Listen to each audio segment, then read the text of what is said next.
Hello, everybody. Welcome to our 5-minute daily devotional for today. This is a series of short videos sharing some thoughts on a passage mula sa ating Moravian daily text readings.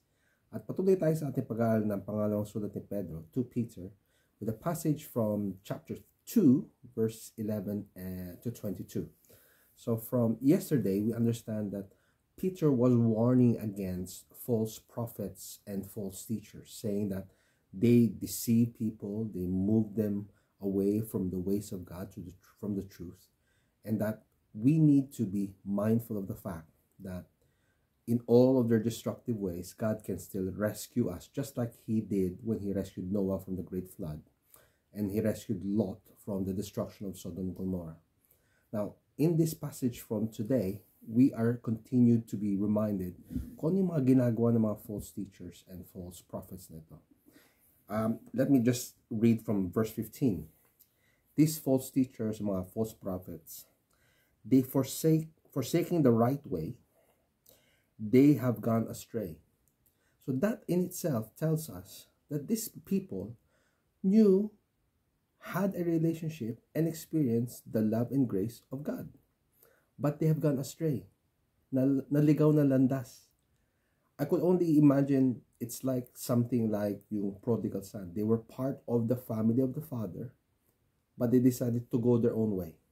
Naligaw na landas. They have followed the way of Balaam, the son of Beor, who loved gain from wrongdoing.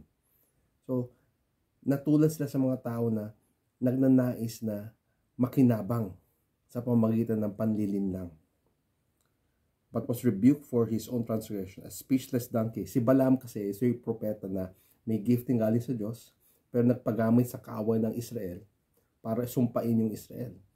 Pero God addressed him, spoke to him, and judged him through a donkey. Okay? Asno. An animal spoke to Balaam.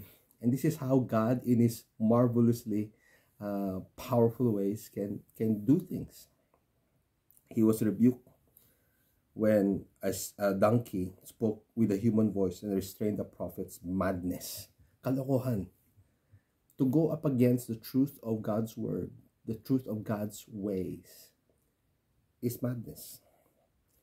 He goes on to say, Peter goes on to say in verse 17, these are waterless springs pertaining to the prophets, false prophets and false teachers. Waterless springs. Mga spring na walang tubig, mist driven by storm, para mga fog na nahihipa lang ng hangin, nadadala ng sitwasyon. For them, the gloom of utter darkness has been reserved. So basically, Peter is saying, judgment is waiting them. Merong gagawin ng Diyos laban sa kanila. It's just a matter of time. For speaking loud boast of folly, they entice by sensual passions of the flesh those who are barely escaping from those who live in error. So magaling silang manghikayat. These false prophets and false teachers can lead people astray very easily. They promise them freedom. Oh, gawin niyo na gusto niyo gawin. You're free to do whatever you want. Okay? Narinig natin outside of Christian circles. But Peter was addressing people who do this inside the Christian community. For if after they have for whatever overcomes a person, to that he is enslaved. Kung ikay naggapi, na-overcome ka, ikaw ay alipin nung nag-overcome sa'yo. Okay lang kung ang nag-overcome sa'yo si Lord and you are made subject to His Lordship. That's fine because God, our Father, Jesus, our Lord, desires our very best. But if we are led astray by people who are led by greed, led by lustful desires, we are in trouble. Verse 20, and this is important. This is a reminder for us. Lalo na kung ikay nagtuturo ng patungo sa salita ng Diyos. For if after they have escaped the defilements of the world, nakatakas ka na sa kadumihan, wickedness ng mundo, through the knowledge of our Lord Jesus Christ, naligtas ka. Nalinis ka mula sa mga bagay nito, sa pamagitan yung ugnayan kay Kristo. The last state, they are again entangled in them and overcome. So, isipin mo, alipin ka ng kasalanan, nakatanggap ka kay Kristo, malaya ka, Pero for some reason or the other, bumalik ka sa pagiging alipin ng kasalanan. So ito yung dinidescribe dito ni Pedro. The last state has become worse for them than the first. Mas malala yung sitwasyon nila, pagkatapos silang bumalik ulit sa makasalanan nilang pamumuhay. So tanda natin, wala kay Kristo, tumanggap kay Kristo, pero bumalik ulit sa pagiging wala kay Kristo. Yung pangalawang lang estado, away from God, is far worse than what they were before, bago nila nakilala si Kristo. Mabuti pang di nila nakilala si Kristo. Yung sinasabi ni Pedro dito.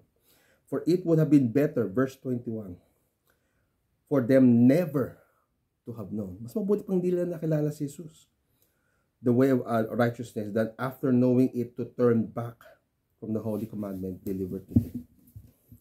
He even describes it as the dog returning to its vomit. Yung aso bumabalik sa kanyang sinuka, o sa baboy na bumalik sa kanyang putikan patapos ng paliguan. What is Peter talking about?